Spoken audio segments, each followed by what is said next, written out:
Tonight we are debuting a new segment here on the news at 6, Doc Talk. We are taking viewers' health questions, your questions about anything, straight to local doctors to get some answers. And now joining us tonight for our first Doc Talk is Dr. Leo Lopez. He's the primary care physician with University Health.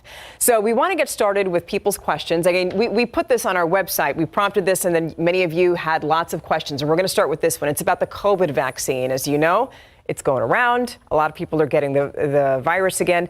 And this person wants to know, is the current COVID vaccine the most updated, or is it a refined version that's coming out within the next couple of months? And they want to know, should we get the one that's available right now or wait for the next one? It's a really important question. And so, yes, the COVID vaccine that is available at your local pharmacy is the most updated that is out. In fact, the vaccines that were released back in 2021 and last year are actually no longer available. So the vaccine is safe and effective. And if you're 6 months or older, you should get vaccinated. It's a really important way to protect your health, the health of your loved ones, and the health of the community. So don't wait. Do not wait. This is the most updated version of the vaccine and is really specifically made for this season. Okay, just a follow-up question on that. I'm sorry. So should we think about getting the COVID vaccines like the same way that we do the flu shot at this point? Are we at that point with COVID vaccines that we should get it once a year? So that isn't set in stone yet, but I am hopeful and do anticipate that in the coming years, our scientists will continue to work hard to help us protect the health of our community. And ideally, we'll have a COVID vaccine that is up to date with the latest COVID strain. Okay. Another vaccine question, not just about COVID, though. What are the differences, this viewer asks, in the COVID vaccine, pneumonia vaccine, and Brisvo? I hope I'm saying that correctly. That's the new RSV vaccine that's out. This person is concerned. They said that seems like there are a lot of side effects for the older generation. Please explain. Sure. And this is a really important point. So, RSV is short for the respiratory syncytial virus. And in most young adults, it might cause a cold that isn't too bad. But as folks get older, particularly over 60 years of age, it can actually get really serious and dangerous. In fact, it can get so bad that folks can actually land in the hospital. So there is an RSV vaccine that is available and effective for folks who are 60 years and older. And like most vaccines, you might have some tenderness, some pain, some inflammation at the site of the injection. But otherwise, this is another option to try and help keep you safe during this time. What makes this vaccine kind of unique is that should be done, getting the vaccine should be done through a process called shared decision making. So it would definitely suggest folks meeting with their doctor to understand their health risks, and the clinician can use their clinical judgment to make the decision that is right for every patient. But the differences in the vaccine, I would imagine, correct me if I'm wrong, these are all different types of respiratory viruses. So the vaccines, when we're talking about COVID, pneumonia, RSV, it's targeting different things. That's right. There are 3 different types of germs. And so this vaccine is specific for the RSV, or the respiratory syncytial virus. Okay. The next question here is, do you have thoughts on diabetics using weight loss drugs like Mounjaro? Are they safe? I think another really important question. So medications like Mounjaro or semaglutide, liraglutide, folks might know some of these as Ozempic. They are effective options for specific patients, and I do use them in my practice, under certain circumstances, because not only are they effective in helping manage diabetes, but they can also help with weight loss, which in and of itself helps us control our diabetes as well. But again, like with any other type of medication, there are some side effects. Some of the common ones with medications like Mounjaro or Ozempic are kind of getting an upset stomach, maybe some nausea, vomiting, that sort of thing. And we don't yet know the long-term kind of safety profile for this medication.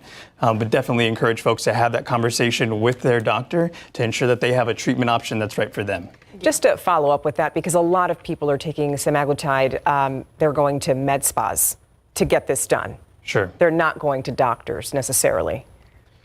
Sure. No, I think it's an important question. I think that medications like semaglutide and liraglutide, these are FDA-approved medications for even treating weight loss in patients that are needing that type of intervention. So I can't really speak to the med spas and that sort of thing, but what I can say is that we at University Health are ready to help care for you and your family, and we welcome you to our number of clinics all across town so that you have the care that you need. Yeah, talk to your doctor. Yeah. Okay, so next question comes from a viewer who has quit smoking. Congratulations on that. Yeah, that's awesome. This person asks, I am 3 years smoke-free. Is it really necessary to still get scanned?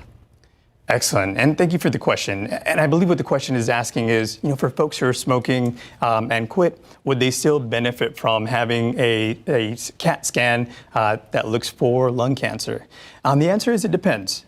So the guidelines are for anyone who is 50 years to 80 years of age, who have smoked on average 1 pack per day for 20 years and are currently smoking, or have quit within the past 15 years, they should get an annual CT scan that looks for cancer. As we know, lung cancer is one of the most deadly cancers in the U.S. So this is a tool that we can use to try and find cancer before it gets too bad and causes symptoms, and with the hope that we can get treatment where it's needed and hopefully save lives. This next question, I believe, is about cholesterol, and the person wants to know what vitamins, medications, or foods can lower triglycerides. Yeah. No, thank you for the question. So for triglycerides, it really depends a little bit on the different triglyceride levels. But for all patients who are kind of struggling in this way, we'd all benefit from making a few changes to our lifestyle. So we know that a healthy weight loss can help with triglycerides. So following a diet where we get at least 5 servings of fruits and vegetables every day. We try to avoid fast foods, limiting that to more or less no more than 2 times per week, trying to eliminate sugary drinks, that sort of thing. But also exercise is a huge component that can help with the healthy weight loss. So we want to aim for about 150 minutes of exercise every week. What that adds up to is about 30 minutes of exercise a day for 5 days a week. Things as simple as walking. So we know if we can do that, that can help with the triglycerides. So as next steps, I definitely recommend connecting with their doctor to understand where their levels are, understanding their risks of developing things like heart disease, and whether there are other supplements or other dietary changes that they would benefit from in their kind of specific and personalized way. Our last question here this evening comes from a viewer who is curious about lupus. They ask, why is it hard to diagnose someone with lupus even after constant symptoms and positive ANA blood work? Sure. So lupus is a type of condition that we know that we call an autoimmune disease. This means that the body's in effect attacking itself. And it can be devastating. In fact, it can cause changes in our vision, can cause heart problems, kidney damage, joint pain. And it can be frustrating going through that evaluation as well. Unfortunately, just having an elevated blood test like an ANA doesn't necessarily mean someone has lupus. So I definitely suggest connecting with their primary care doctor or with their specialist that we call a rheumatologist, who is an expert in diagnosing and treating conditions like lupus so that they get the best care plan and treatment for them. Okay. All right. Dr. Lopez, thanks so much for being our first doc on Doc Talk. Of course. Thank you for the Appreciate opportunity. it. And thank you for all the information. Obviously, you've got a lot of people who are curious and want to speak with doctors and get that information directly, so we appreciate you being here. Thank you so much. I want to remind people before we go to break, if you have questions, go to KSAT.com, search Doc Talk, send us your questions. We'll ask them next week. Keep up to date with all of San Antonio's top news, weather, and so much more by clicking the like and subscribe buttons below. And once again, thanks for watching KSAT.